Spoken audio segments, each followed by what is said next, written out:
Well, hello and welcome back to the NRLW Weekly Podcast, all thanks to Lite and Easy and Harvey Norman. My name is Marley Silva. I'm your resident NRLW superfan. And as always, I am joined by the one and only Ruan Sims on the show today. Well, we are finally here. Finals time. We have our top 6 who will start the finals this weekend. So we do a deep dive into what those couple of games will look like. We also take a look at Ru's rookie team of the year, what caught my sideline eye, and some of your questions. Ru, time means nothing in the NRLW. I swear to God. It is just come up on us so quickly, but we're here, finals week 1. I'm so excited. I know, but can you imagine or can you remember back to the start of the season? We were like, it's only week 2. There's so much football to go. Oh, it's so exciting. And now it's already the end. I know. It's just gone by so quickly, and we've seen some great football, Yeah. seen some great new faces in the NRLW, and we've seen some incredible results. Yeah. And finals is here. We're on round 1 finals. Yeah. 4 teams, 2 teams get to sit out. Like 6 teams this year. It's awesome. Oh my goodness. I'm so excited for this weekend. Before we get stuck into some of those fresh faces that you spoke about as well when we get to your rookie team of the year, we've still got to give out the NRLW Weekly Medal. And this is the time, for a couple of those teams that aren't playing on, maybe they'll get a little bit of a shout out here for your player and team of the last round of the regular season. Yeah, well, my team for the last round of the regular season, I have to give it to the Roosters because they've gone undefeated throughout the entire NRLW regular season. For the first time ever, we've got the Nellie Doherty Shield, which they were presented with, which I think is absolutely incredible. And it's a wonderful way to continue to show the appreciation for the work that Nellie Doherty did 100 years ago. Yeah. And I think it's wonderful that they've named it after her and that will be the minor Premiership Shield, just like the JJ Giltinan Shield for the men, the Nellie Doherty Shield for the women. I think it's a wonderful legacy piece. And, the Roosters, they absolutely deserve that. What a season. Oh, my goodness. What a season. And then my player of the round, Yasmin Clydesdale. Yeah. 50 games for the Knights on the weekend. And she turned the clock back. She was incredible for the Knights. I thought she was fantastic on that left edge. She was ball playing. She was running hard. She was hitting hard. She was doing everything we love about her. But she just ramped it up. Yeah. And so 50 games was absolutely fantastic. And I have to say, there were some great signs in the crowd that day. Yeah. Some absolutely wonderful signs. And I remember seeing one that said, "Go Yaz, not bad for 50. That was really clever. That's so good. Oh my goodness. Yeah, well done, Yazzie. And great to see her in that form before they come Finals. up in this finals game this weekend. One of the quite devastating stories that's come out of the last round of the regular season is that Tarryn Aiken has unfortunately ruptured her ACL. When we saw that, we were all up on the Central Coast last Thursday night, and it looked like a contact injury, knee on knee, and it certainly was concerning. But to hear that it's an ACL, I mean, that's devastating. Yeah, devastating for her as an individual because she was playing incredible football. Yeah. And just sort of knowing what the next 12 months has got in store in rugby league, it's really disappointing for her because she would have been there. Without a shadow of a doubt. In my mind, she was there for all of those highs. Yeah. And even though she won't be taking the field for grand final, she's still an integral part of the Roosters and why they are successful, and she'll still be there. But heart goes out to her because that's awful. Absolutely. And a lot of people are saying, what does that do for the Roosters? Yeah. It will create a little bit of a reshuffle, but the positive is Corbin Baxter will be coming back from injury, so she can slot into the halves. Yeah. And then Jocelyn Kelleher will become the dominant half there. And then they will play football off the back of that. And they did it for the first few rounds as well when Tarryn was out with that shoulder injury. Yeah. So I think that's probably the other disappointing thing for Tarryn. She had a shoulder. It's been a short year of football for her. But it's what she's done has been fantastic. Yeah, unbelievable, really. Just wishing her the best and the fastest recovery possible, and hopefully we get to see her back for NRLW next year, the back end of next year, and then World Cup at the end of next year for the Jillaroos. So, oh, my goodness. Yeah, we want to see her back and fit and fighting fit for that. Yeah, that's for sure. Wishing her all the best. You are listening to the NRLW Weekly Podcast with Marley Silva and Ruan Sims. Thanks to Lite and Easy and Harvey Norman. We'll be right back after this break. Welcome back to the NRLW Weekly Podcast with me, Marley Silva, you, Ruan Sims, thanks to Lite and Easy and Harvey Norman. It is now time for us to learn. Do some learning with Lite and Easy. Cook less and play more. Fuel your days with Lite and Easy's delicious, ready-to-eat meals, the choice of elite athletes and busy fans alike. Rue, I know this has been a tough task for you because whilst you teach us something every week, there's a lot of work that goes into it.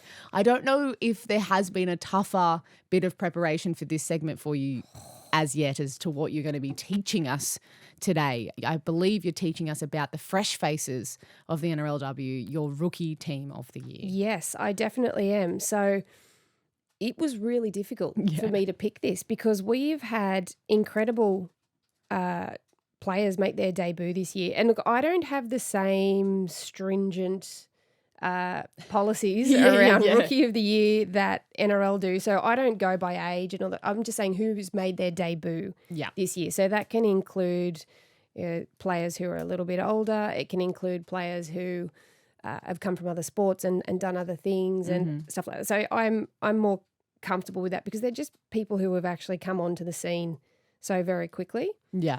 And it was tough. It was really tough to come up with this side. So my rookie team of the year, I'm going to go fullback, Elise Simpson from the Raiders. Yes. From the Raiders. She had a rocky start, her first game, but then she came back firing after that. So she's my fullback. On one wing, Caitlin Turnbull. Of course. She's done incredible things for the Tigers. Unfortunately missed the last round with injury, with the head injury assessment, with the protocols. But she was fantastic throughout the year. I've got on the other wing, this one was so difficult to pick, but I've gone with Kerry Johnson from the Broncos, but it was very close between her and Martha Matayele. Yeah. Because Martha's been fantastic and at the back end of the year, but I feel Kerry's been really consistently good. Yeah. So Kerry gets a start. I've got like 3 rookie sides. Wow. That's how many good new players we've had. And how many debutants we've had this year. Yeah, exactly. I was just trying to do the math while we were chatting. So I'll do that while you say your piece later. And then in the centres, I have Indy Bostock as one centre and Monica Tangoahi from the Bulldogs and the other. I just think she's been really physical. For sure. Also, massive shout out to Peyton Takimoana. She was very close as well. And she could have been a winger or a centre. She was fantastic. For sure. And then in the halves, I have a Warriors duo here. Patricia Maliepo, which I'm sure you're not surprised that she's in there for me. And then Lydia Turua-Quedley in the other half. So she was sort of playing 9 and half, but we're a bit I put her in there because she played the last few games at 7. Yep. And especially missing or she played in the halves. So Emanita Pucky sort of played more 7. But with Maliepo out, I think she really stood up and filled that void for the Warriors. This one will be also unsurprising. Up front, Shalom Soaso. Incredible. You can't look past her. You can't. And she was also named RLPA Rookie Player of the Year as voted by your peers. So I think that's incredible. Because being voted that by your peers is such an incredible honour because it's the people that you play alongside or against. And I think that's pretty amazing. Tori Shipton is my 9. Again, probably unsurprising. I've been very vocal about how I like the way she plays and she's only going to get better. For sure. So young. Tess McWilliams is my other front rower. Yeah, great. The New South Wales Under-19s Player of the Year. She's up front. And then my back row, I have Kea Atai from the Warriors. Thought she was really good. And it was between her and Shakira Baker for one of those positions. They were both incredible. But Atai is also very versatile. So I have her in there. And Jadika Tafua from the Sharkies. She gets on the other side. And lock, Riverly Arlo. I know she didn't get much football towards the back end, but it was really close between her and Sienna Yo for that position for lock. For my 14, I have Phoenix Rain Hippai. I mean, can we say there's a couple of great names in here too? I know. Ones that you can't forget anytime soon. And you won't because they'll keep turning up every year. Phoenix Rain Hippai is one, and I've put her in at 14. I know we've only sort of seen her on the wing and fullback and centre, but I feel like she could probably play 9 as well. She'd probably play anyway. She's so calm. So I've got her in there. Also on the bench, Ivana Lauatiiti. Is also probably unsurprising that I have her on the bench for my power forward. For sure. Steph Faulkner is my other one. on there. And I also have Peyton Takimoana. Every single player that you've named, I can like visually see their highlights. Like you were like, oh, Steph Faulkner. And I'm like, oh yeah, I've just seen her do the worm in Canberra. Like they're these moments, they've all made their mark in such an exciting way. Yeah. And it was so tough to pick because there were so many incredible young players that came through or players that debuted this year. Another one was Dakota Thompson. Yeah. There's so many great ones, but unfortunately I could only pick 17 and I reckon I've mentioned about 35 names. So I feel like I'm getting the love in there. Yeah. Oh, that's my rookie team of the year. And I love that you struggled with that because all it does is tell us how bright the future of the game is. All these young players coming through and bringing something new and different to the game. Yeah. In a lot of ways. I'm still trying to do this math. Yeah, I'm looking at those numbers 60, and I'm like, oh gosh. 70, 80. There's around 81. If my maths is correct. Wow. 81 players. Wow. That made their debut this year. That's crazy. And so that says a lot to me. That says a lot that we have been consistently debuting a lot of players each year. So that is really positive because the game is moving in the right direction. And there's always this discussion around depth and everything. And yes, it is a fair critique and it is a fair discussion. But if we're debuting 80 odd players, yeah, that's real positive in my books. Absolutely. Well, thank you so much, Rue. No. I'm so excited. And for a lot of people who, when the season goes by so fast and there's like a new debutant that you see sort of named every week, it's important to kind of reflect on that and talk about those young ones. And like a lot of people will focus on score lines and things like that and saying it's 2-horse race and all of that. But, they're all fair discussion points. But also you have to look at the other side of the coin, which is we had 80 players debut. There's players from last year that weren't signed to contracts this year. And they're constantly evolving and bringing new players in. And, for sure. That can only be good for the game. So good for the game. Alrighty. Are you going to introduce this one? Oh, yeah, I am. This is my favourite segment of the week. Marley's What Caught My Sideline Eye. What caught my sideline eye? Well, as we've been talking about, it was the last round of the regular season, so it meant for 6 teams looking forward to finals, but 6 other teams, it's the end of the season for them. So what it caught my sideline eyes, how many tears I saw this weekend. A lot of tears. I think some from a little bit of, I don't know, is it a sigh of relief when it's been a tough season and you're disappointed or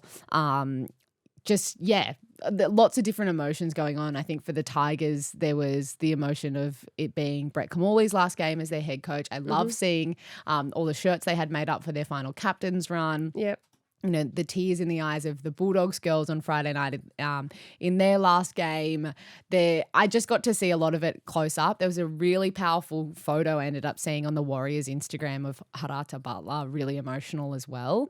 And I just think it, for me, emphasised how important our game is to all of these women who put their all into it. And immediately with that part of the season finishing for a lot of teams, the rumour mill just explodes as well. Always. So, of course, we've been talking about like who replaces Brett Kamali, what players are going to move where if they're off contract. And I think the biggest rumour that both you and I have seen is that apparently the Warriors are gearing up to name 4 new signings, some big names. I'm seeing rugby league royalty, world-class players, suggestions that there's some big rugby from the other code of rugby players in the mix there. And I just can't wait to see who might be coming along. I know. Who do you reckon will come along? Well, if I'm to spitball, if I'm thinking rugby league royalty from New Zealand, the rugby league royalty that pops into my mind is Hani Hireme. Yeah. But whether she's coming out of retirement or not, I don't know. And that's just a name because I think rugby league royalty and I think of her immediately. Yeah. For sure. Immediately. And then from other huge names from rugby. Yeah. I want to see Portia. Yeah, we Woodman. all want to see Portia. Can we just see Portia for one season, there. please? I want to see her there.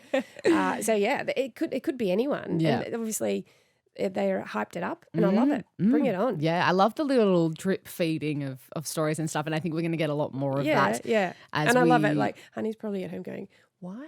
What is she talking Yeah. Who just said my name to come back out of retirement? It's like the bat signal. But yeah, loved the emotion that I saw in the last round of the regular season, and can't wait to see who and what is going to be moving in the world of NRLW after this season finishes. All right, let's get stuck into your listener questions. Bonus gift cards with select TVs, fridges and more now at Harvey Norman. All right, this first question comes from Katie. Katie asks, can the Warriors and Eels build momentum going into next season after their big final round wins? How do they look to rebuild for the next season? I think for the Eels, a huge factor for them was they could keep their season alive. That was a massive part of what motivated them, I think, to put on that big win. And the Warriors have shown incredible signs of where they're at and what they're building to all season. But how did you see it, Roo? Yeah, look, I don't think either team have to rebuild anything. I think they need to harness what they've got and then just make it more consistent, the output, because they have ability. Both teams have ability. Also, we just spoke about the Warriors for brand new or for big signings that they've got coming in the off season. So watch that space. And we already know that Gal Broughton's going. Yeah, and Gal Broughton's heading over. Yeah. So that's incredible. So you add 4 more incredible signings to Gale being there. You have a look at the framework they've got already. I thought Kitai was really strong up front for them, as Fotu Moala was too when she came on late in the season.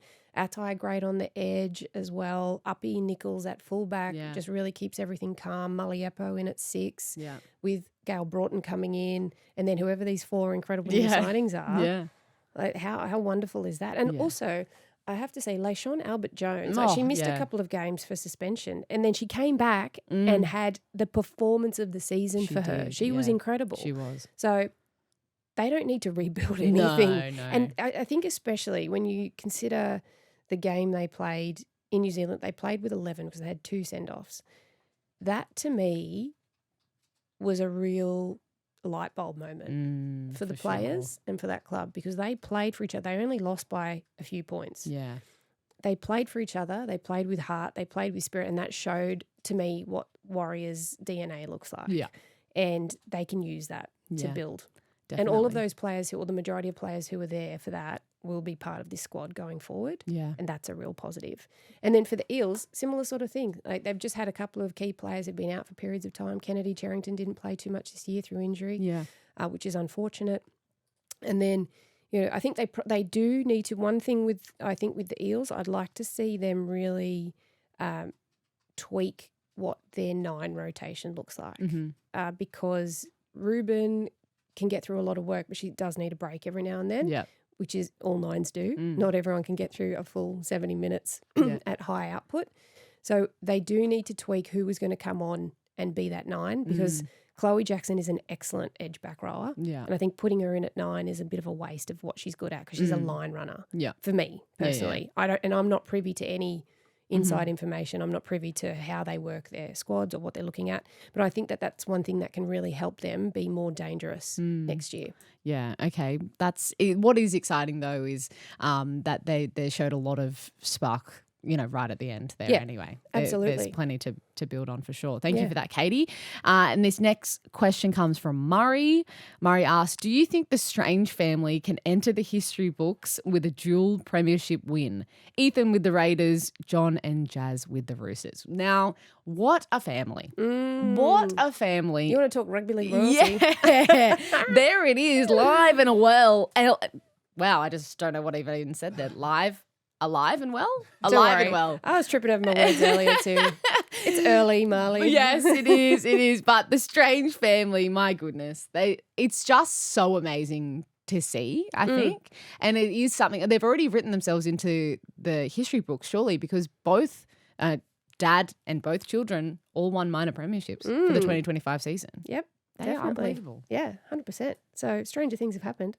Oh, you were waiting. I could see you were waiting for that. I was like, is she going to stop talking? I want to say my line. Oh, what do you reckon? Do you reckon they can do it? I've tipped them to do it. Yeah, okay. Yeah, so I've tipped Raiders. You've tipped the Raiders to go all the way. All the way. And I tipped the Roosters to go all the way.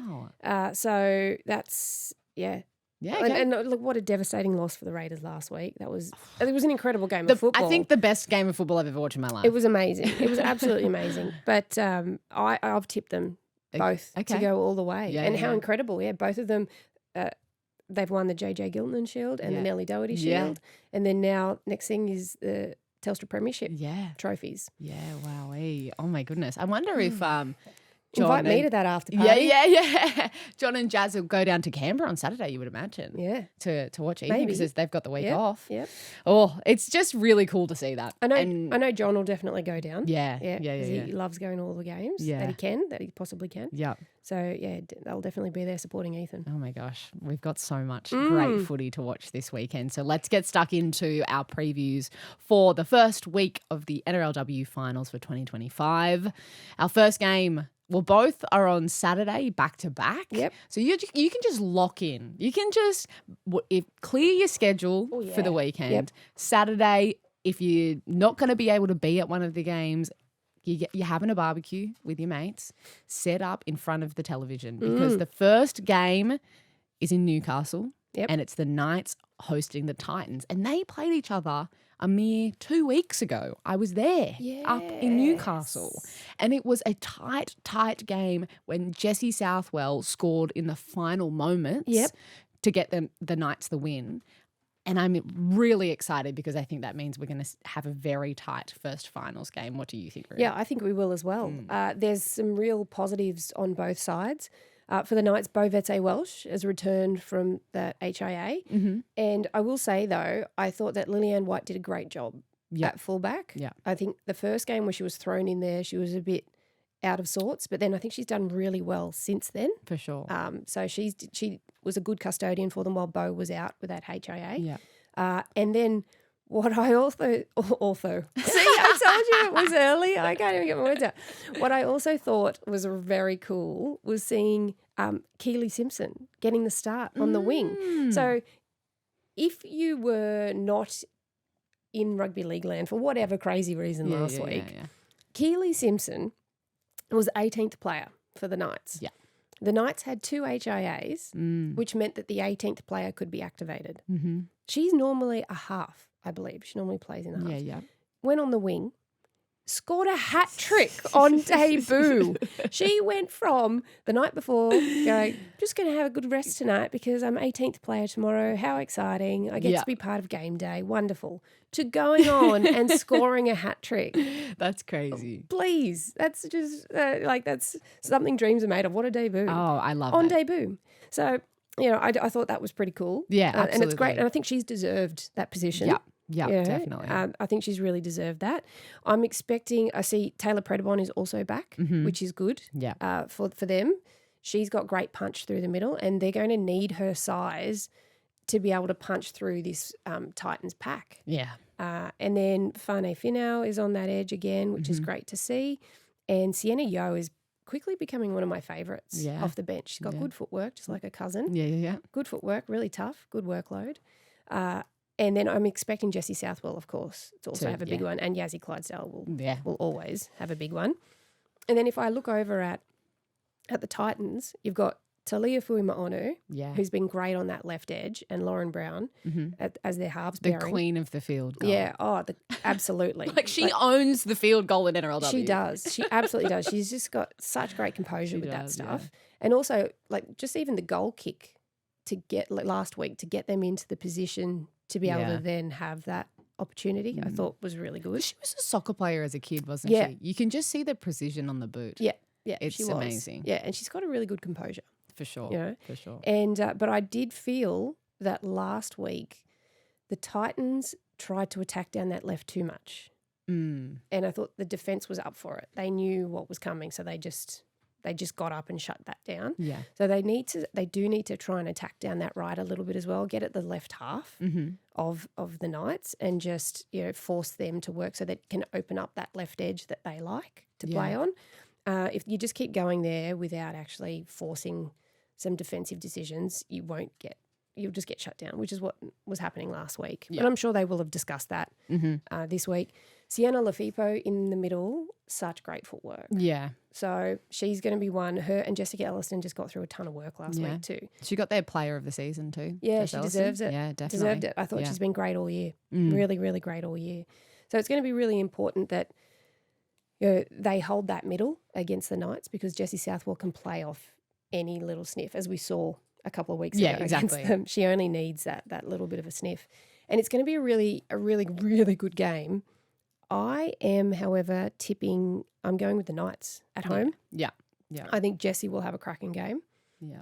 And so will Yazzie, as always. But I just think that they're just going to be flying. I tend to think so as well. Yeah. I think, at the beginning of the year, as we've done in many years past, they had those 2 losses and then we sort of rode them off. And I say we as sort of like the NRLW fan base public kind of go, oh yeah, the Knights. But they just have this grit about them that they've had, since the second season they were in the competition, that they know how to play finals. Yep. And I think that Jessie has and Yazzie, like that's enough. I know. Almost. So.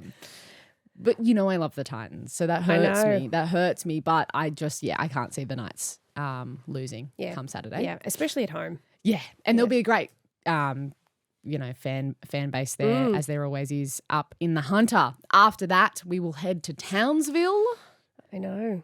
Very hot Townsville. The Cowboys hosting the Sharks. This will be a great game. This will be a great game. Yeah, this will be really, really good. And the thing is as well, the Cowboys beat the Sharks in a Sharks home game. Yeah. At the start of the year. They did. So that's why this is also going to be a really good matchup because the Sharks will be smarting from losing their own home game. Yeah. They'll be wanting to get one back. For sure. But more than that, obviously, you win and you're in.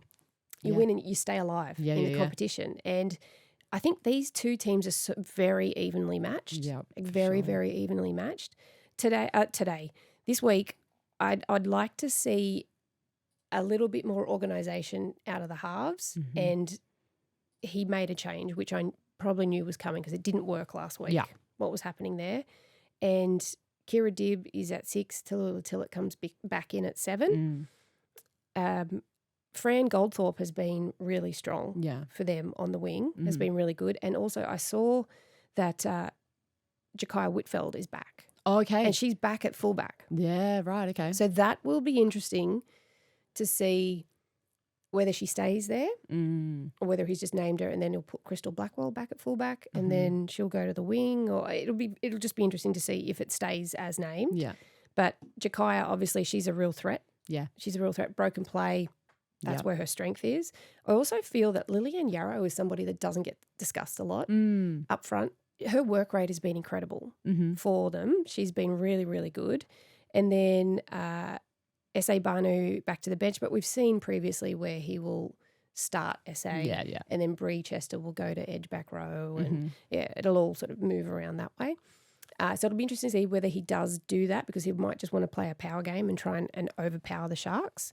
And, the Sharkies, they've pretty consistently named this side. Unfortunately, still no Anessa Biddle with that elbow injury. So Grace Lee Weeks retains her position there. Georgia Ravix is back from that knee complaint. Yeah. So she'll take her position back on the wing.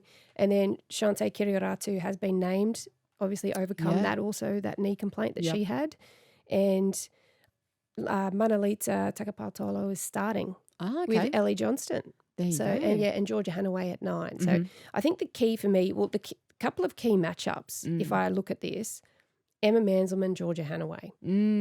That is a real key matchup for sure for me because the Sharks look so good when Georgia Hanaway is just playing what she sees. Yeah, for sure. And everyone has to just go with her. Like they've just got to be on the ball. They've got to recognise that she's going to see something and she's going to go, and everyone has to go with her because that's where they look at their best. Yeah. And I think she can do that off some big running of Ellie Johnston and Litter. Yeah. So that's going to be really key. Brooke Anderson will tackle everything that moves. Of course she will. Which is great. And Rhiannon Byers has been named on the bench. Oh, great. After the concern that she had with her back a couple of weeks ago. So that's a positive. I think for me, the bench for the Sharks looks stronger than the bench for the Cowboys. Yeah. And I'm expecting the Sharks to upset the Cowboys at home for this one Yeah. and fight to stay in the final series. And Tiana Penatani was fantastic in a beaten side last week.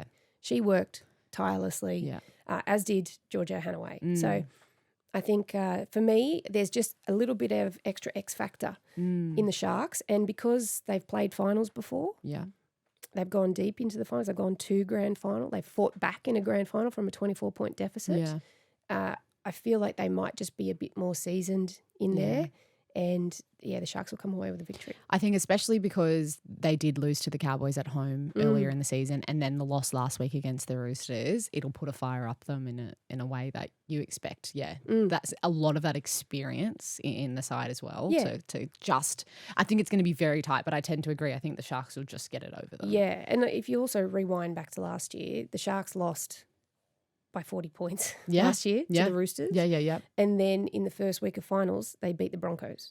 They to get through to the grand final. Oh my gosh, so, Then this is also my point around people saying it's a two-horse race. We have multiple examples in the last 4 or 5 years of the top teams not making it through.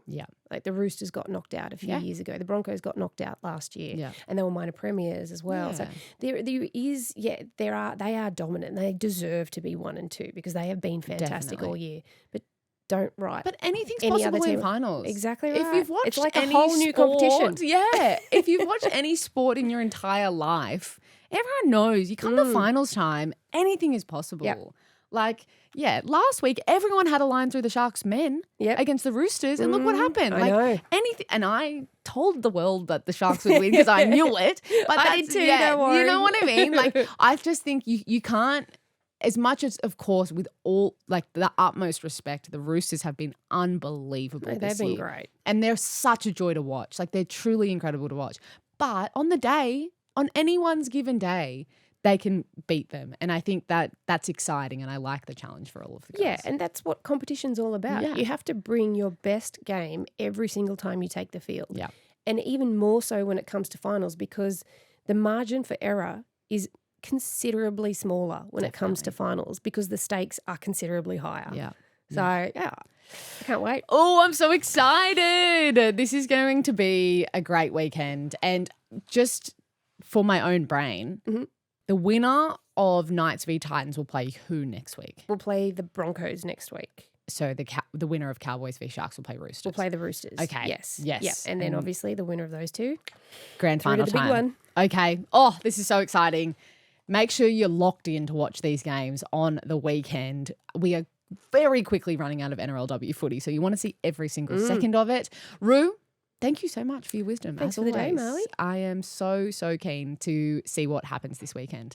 Thank you so much for listening to this week's episode of NRLW Weekly Podcast with Marley Silva and Ruan Sims. It's been all thanks to Lite and Easy and Harvey Norman.